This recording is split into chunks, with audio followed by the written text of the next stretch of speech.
Hey guys, make sure you stay until the end. If you make one common mistake, you can spend thousands of dollars on parts and diagnostics you don't need. Stay with us and we'll explain what we're talking about.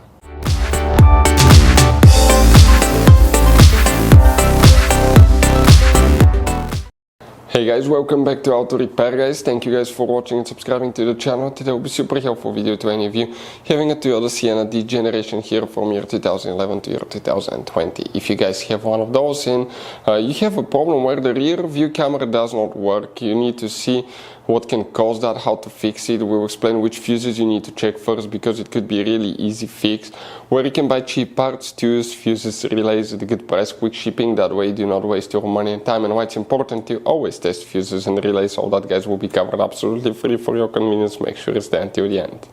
So before we start, let us tell you a little bit about us guys. Every single car we get here at the garage, we try to make at least 200 to 300 free repair videos. We take things completely apart, we show you guys how to do electrical, mechanical, bodywork, a little bit of everything guys. If you have one of those vehicles that we're making videos on, subscribe. We'll put quite a few videos that can save you thousands of dollars in future repairs. Altogether guys, on our channels we have more than 12,000 free repair videos that can save you thousands of dollars. Now also, if you need to buy any parts, tools at a good price, quick shipping, that way guys you do not waste your money and time, we'll share in our videos where you can buy parts, tools, fuses, relays, because some fuses guys and relays are specific, especially for that Toyota Sienna. You have those special fuses right here. You also have that special integration relay right here, and the other relays, we'll put a link in the description of the video below where you can get them at a good price, quick shipping guys, because sometimes they could be also really hard to find. So let's go ahead and start on it now. So the rear view camera, if it doesn't work guys, we will demonstrate on this 2014 Sienna what you need to check. First we will start by checking some fuses because it could be really fuse related. You have two different fuse boxes in that minivan. Today we're working just one, and that's on the driver's side. Open the door facing.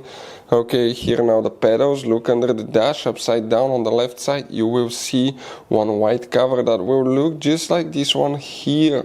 Go ahead, open it, and you will find the interior fuse box that looks like this one. Before we continue, let's explain why it's important to always test fuses and relays.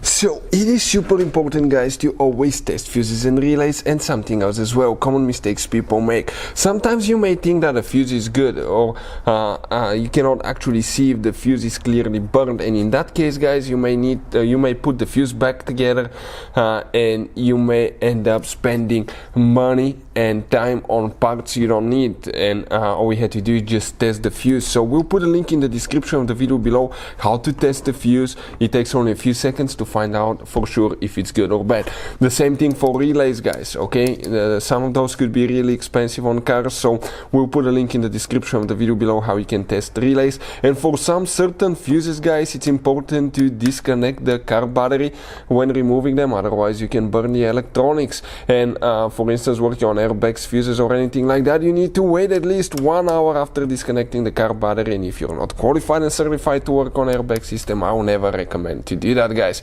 But when disconnecting the car battery guys, okay, common mistake people make, it's important to know which battery terminal you reconnect first. If you do it the wrong way, you can burn electronics modules. How we know about that? We burn before the traction control module on BMW that cost us $2,000 guys. So we'll put a link in the description of the video below which battery terminal to disconnect first. Check it out for your convenience. So now, if the rear view camera doesn't work, we'll need to check multiple fuses. We'll start in that row and count 1, 2, 3, 4. This is not used, you don't count it. Then you need to check fuse number 5, and you need to check fuse number 6. There are 2 more fuses that you need to check. That's fuse number 14 right here, and fuse number, that's 15, 16, 17, 18, 19, 20, 21 right here will need to be checked as well. Now, if all that checks out fine, rear view camera still doesn't work, what we'll recommend to check, it could be the connection, okay, sometimes, or the wires where the tailgate opens. The wires sometimes will get pinched from opening and close it all the time. or other times the camera is exposed to the elements. Sometimes the waterproof feature will fail and water can get in and practically destroy it, so it could be a bad camera itself. Those are the most common things we see at the garage. Hopefully the video will be helpful. Thank you for watching. See you next time.